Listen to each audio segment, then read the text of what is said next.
好，我是小马。相信大部分买爱马仕的朋友呢，都跟我一样，先入手的呢是普皮，然后呢再慢慢进阶到买特殊皮。那么特殊皮呢又分为鸵鸟皮，然后2种蜥蜴皮和3种鳄鱼皮。在预算有限的情况下，优先入手哪一种皮比较好呢？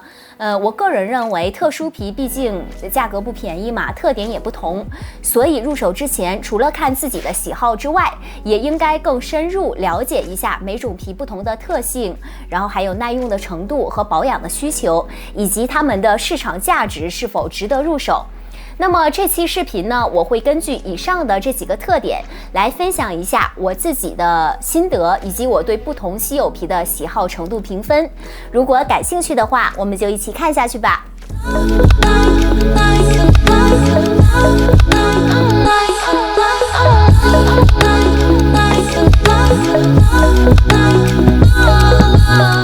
那首先我们就来说说鸵鸟皮。如果总分是5颗星的话，那我对它的喜好程度呢，不好意思了，可能只有2颗星。那为什么呢？我们来看一看它的外形哈。它最大的特点就是它均匀分布的这个毛孔。很多朋友不喜欢鸵鸟皮，都说是因为它这种点的这种纹理会让人产生密集恐惧症。我个人呢倒不会有这种的感觉，我觉得呢这个毛孔分布呢并不是很难看，不是很丑，但是呢由于它毕竟不是自然形成的纹路，而是鸵鸟被拔毛后留下的毛孔，所以我有时看着就会联想到哈，那心里就还是挺不舒服挺难受的。而且在我看来，鸵鸟皮包的使用场景其实有那么一点点小尴尬。它虽然是稀有皮，但是它既没有鳄鱼皮那么强大的气场，也没有蜥蜴皮那么出彩的光泽。对于我来讲呢，它更多是普通皮的一个升级的替代品，适合作为日常使用。只不过呢，它比普皮会显得更为特别一点。那这么看来的话，购买鸵鸟皮就显得不太划算了。它作为稀有皮呢，专柜裸包价是普皮的1倍左右，还要加上比较高额的配货，算起来拿包的成本是非常高的，但实际上保值性却不高。鸵鸟皮的价值呢，在几年前其实还是不错的，但是随着大家对这个纹路的喜爱程度逐渐的下滑，它现在在二手市场的价格也是这样下降的一个趋势。正因为如此，我现在如果要入鸵鸟皮的话，应该不会选择在专柜购买，而是会在二手市场上购买。那和大家举一个例子哈，在二手市场上，一只普通颜色的鸵鸟皮的 Barking 30跟一只人气颜色的普皮的 Barking 30的价格是差不多的，甚至呢有可能还会比普皮会便宜那么一点点。所以如果我只是想找一个普皮的升级替代品，从二手市场上低价购入，那对我来讲可能是更划算的。这说了半天了，难道鸵鸟皮就一点优点都没有吗？当然它是有的。鸵鸟皮最大的优点就是在于它的实用性，它比很多普皮呢都耐磨，它的天然油性可以防止干裂，也没有那么容易的磨损，而且鸵鸟皮呢它是不怕水的。有一次我记得就是下雨天，我拎着鸵鸟皮的包被淋上了很多的雨，然后回来呢也没有及时的去给它做处理擦干，但是它自然干了之后呢，居然一点水的痕迹都没有留下，这一点比蜥蜴皮和鳄鱼皮呢要好很多。但是这不代表你就可以随便拿着它这样对水冲啊，因为它虽然不会留下水印，却有可能加剧另外一个问题，那就是它容易产生变色。因为它不仅怕油、怕光照，也怕潮湿，所以如果受光照太多或者受潮的话，就会加速它的变色。当然，即使你放着不用它，它也还是会发生变色的，是不是有点尴尬？基本每只鸵鸟皮都逃不过变色的命运，所以不管是使用呢，还是存放呢，都建议把包盖和这个扣带是打开的，让整个包呢是变色的均匀一点。如果是长期这样盖起来的话呢，过一段时间你就能看出它被覆盖的这个地方，它的颜色会比露在外面的地方颜色会更深。哦，对了，它还有一个地方是很容易变色的，就是这里这个手柄的地方。手提的这个地方呢是接触人体的部分，鸵鸟皮呢会把手上的油脂吸掉，这里呢就会逐渐的变黑。反正我觉得鸵鸟皮容易变色应该是它最大的缺点了。总体来说呢，稀有皮里面我对鸵鸟皮的喜爱程度是最低的，所以我鸵鸟皮的包买的也是很少的。接下来我们来聊聊蜥蜴皮。蜥蜴皮的产量相比鳄鱼皮和鸵鸟皮是稀少很多的，而且由于蜥蜴皮的体型呢是相对很小的，所以蜥蜴皮一般是用来制作一些小皮具或者是小尺寸的包。就因为它这么稀少珍贵，所以就算在特别定制的时候，爱马仕也不会提供蜥蜴皮让你选择的。爱马仕的蜥蜴皮呢分为2种，一种是这种尼罗河蜥蜴，然后呢一种是泽巨蜥蜴。泽巨蜥蜴比尼罗河蜥蜴更加稀有。像这种被称为小喜马拉雅的原色蜥蜴也是属于泽巨蜥的一种。要想分辨这2种蜥蜴其实是很容易的。首先呢，可以看它的特殊皮标志。尼罗河蜥蜴皮使用的是这种单杠的这种标志，而原色蜥蜴呢使用的是双杠的标志。另外呢，就是可以看它们的外观来进行区分。单杠蜥蜴呢，通常整个包身都使用一种颜色，然后皮革表面由这样一颗一颗就是排列均匀的小鳞片组成。由于它的鳞片小，而且反光度非常的好，所以在阳光下呢，甚至能呈现出一种彩虹般的渐变色的感觉。不管它染的是深色系还是亮色系，都能显出非常有光泽的那种质感。而双杠蜥蜴呢则不一样，我所见过的双杠蜥蜴呢，基本上大部分都是雾面的，不像单杠蜥蜴有这种亮面的光泽感。而且呢，双杠蜥蜴极其少见到有这种单颜色的。在市面上呢，稍微常见的就是这种原色双杠蜥蜴。原色蜥蜴正如它名字一样，它是由灰到白的渐变色，以及上边的这种小圆圈的图案，都是蜥蜴皮所天然形成的原色。而且由于这种灰白渐变色与喜马拉雅包比较相似，而且也是非常非常珍贵稀有的，所以原色蜥蜴又被称之为小喜马拉雅，蜥蜴皮当中的喜马拉雅。但是喜马拉雅是在一张白化鳄鱼皮上人工染成的渐变灰色，而原色蜥蜴是蜥蜴皮自身生成天然的这种渐变色。而且爱马仕为了不损害它原有的颜色与光泽，在制作的过程中呢，会尽量减少对皮料的加工。从这点上来说，原色蜥蜴可以说是爱马仕中极其难得的保留了极高天然度的皮质。那这种单杠蜥蜴皮呢，最大的特点就是它的显色非常的好，颜色饱和度非常的高，无论是深色呢还是亮色系，都能展现出来亮眼的光泽。我前面的这2只呢，就是这2只都是单杠蜥蜴，但是呢，这一只刻印呢会旧一些。这种以前生产的单杠的蜥蜴的包有一个特点，就是它们中很多都使用了现在爱马仕已经停产的这个乌金扣，就是这种有点黑颜色的扣子，有点像那种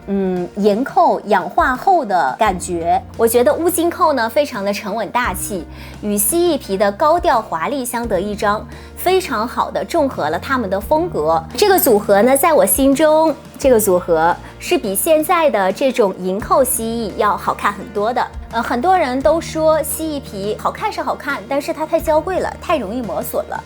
反正我觉得还好吧，就是蜥蜴皮其实也还是挺耐磨的，表面也没有那么容易刮伤，但它最脆弱的一点就是它很怕水，倒是确实。我之前有一只蜥蜴皮的包，撒上水之后留下了一大片水渍。另外呢，我也听说如果在太潮湿或者是太于干燥的情况下，它的这个就是上边的身上的鳞片呢会脱落，但我目前自己还没有遇到过蜥蜴皮掉皮的这种情况。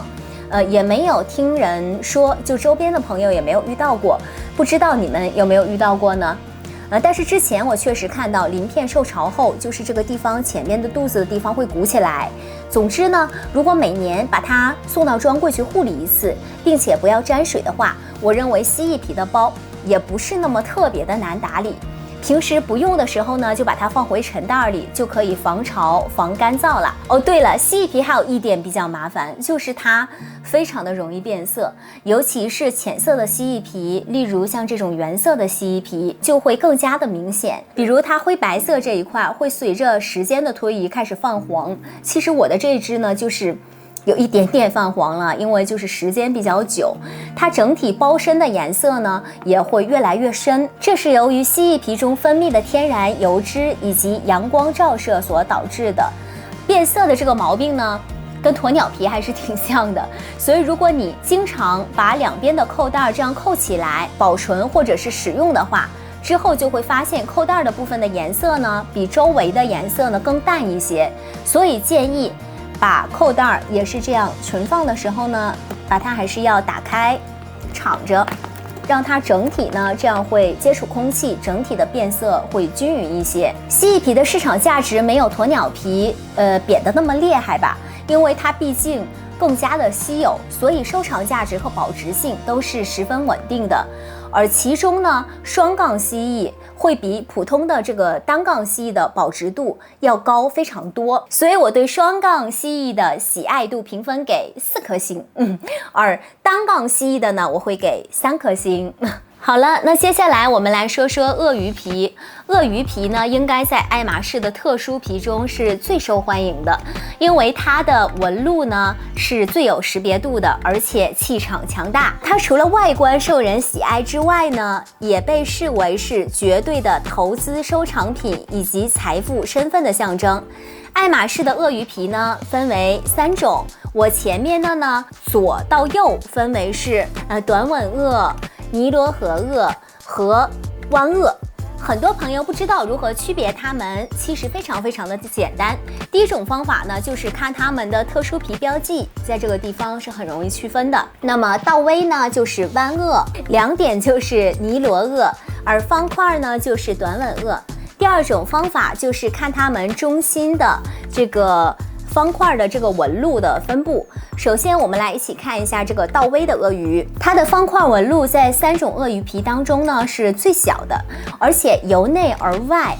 渐变非常的柔和均匀，而且每一块上都可以清晰的看到一个这种天然的毛孔。相比之下呢，两点尼罗鳄的方块呢就比倒 V 会大一些，放在一起可以看得非常的清楚。但是呢，分布呢还是比较均匀的，在部分的方块上呢是能看到气孔的，但是这个没看到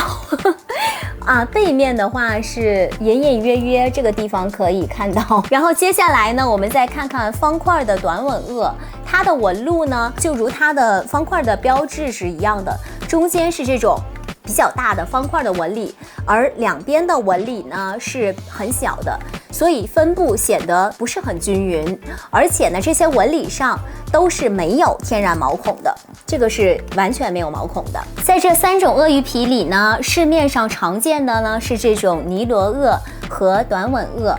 湾鳄到微鳄鱼是最少的，同时湾鳄也是价格最高的。从日本的门店呢裸包价格来说，同样尺寸的情况下，短吻鳄和尼罗鳄价格是相近的，而湾鳄呢一般会比另外这2种贵大概100万日币左右，折合人民币差不多6万多人民币，可见它们的珍贵程度是有比较大差距的。而物以稀为贵嘛，湾鳄的保值性也肯定是会更高一些的。但是有一种情况是例外的哦，那就是喜马拉雅包。喜马拉雅虽然是爱马仕包中最顶级的王者，但是使用的却不是湾鳄，而是一种极度白化的尼罗鳄鳄鱼皮。它的收藏价值和保值性是爱马仕包中最高的，其他任何包都没有办法去比拟。很多朋友都知道，鳄鱼皮呢分为亮面鳄鱼和雾面鳄鱼，这种像闪闪发光的，有一点不灵不灵的，就是亮面的，这种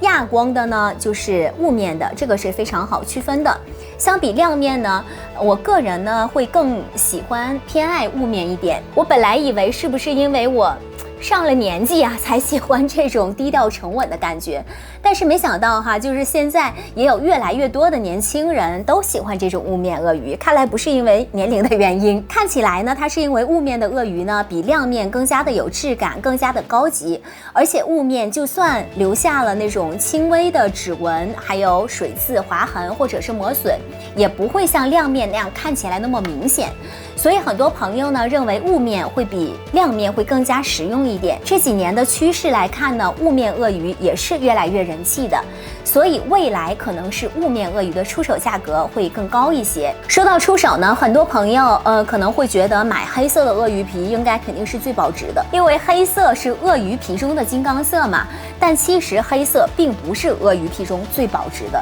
你有没有发现你在门店里看到的鳄鱼皮的包，基本上大部分都是深色的，而很难看到颜色比较浅的，因为鳄鱼皮身上很容易因为争斗啊、打架、寄生虫等问题产生这种伤痕，因此要找到一块没有瑕疵的皮来染颜色是非常有困难度的。所以浅色鳄鱼皮的数量很稀少，一般只有运气很好或者身份尊贵的客户才能拿到一只浅色的鳄鱼皮的包。所以如果你很幸运能同时遇到一只浅色和一只深色的鳄鱼皮的包，可不要低估浅色的这只市场价值哦。尤其是像这种白色系，米白呀或者是冰川白呀这种，它的出手价格可是要比深色的要高很多的。如果针对3款鳄鱼皮进行喜爱度打分的话，我会给短吻鳄3颗星，因为它比其他2种鳄鱼皮呢，手感上感觉更柔软，它的纤维密度较小，这就意味着它比另外的2种鳄鱼皮更容易变形，更容易垮。像我这只呢，就可以感觉出来前面有点就是往前前倾的趋势。道威鳄鱼呢，因为它非常稀有珍贵，所以我会给它4颗星。但是我觉得它的方块纹理有一点太小了，可能是我个人的感觉啊，感觉少了点层次，气质上呢也会稍微小气了一点点。那相对我来说呢，尼罗鳄的纹理大小我觉得是最完美的，气质显得最为大气平稳，所以我对它的喜爱度可以达到满满的5颗星。那么如果要我选择自己入手的第一只特殊皮包的话，我一定会选雾面的尼罗鳄的鳄鱼皮的包。不知道你最想优先入手的特殊皮是哪一种呢？欢迎在评论区写下你的答案哦，记得点击订阅，我们下期见。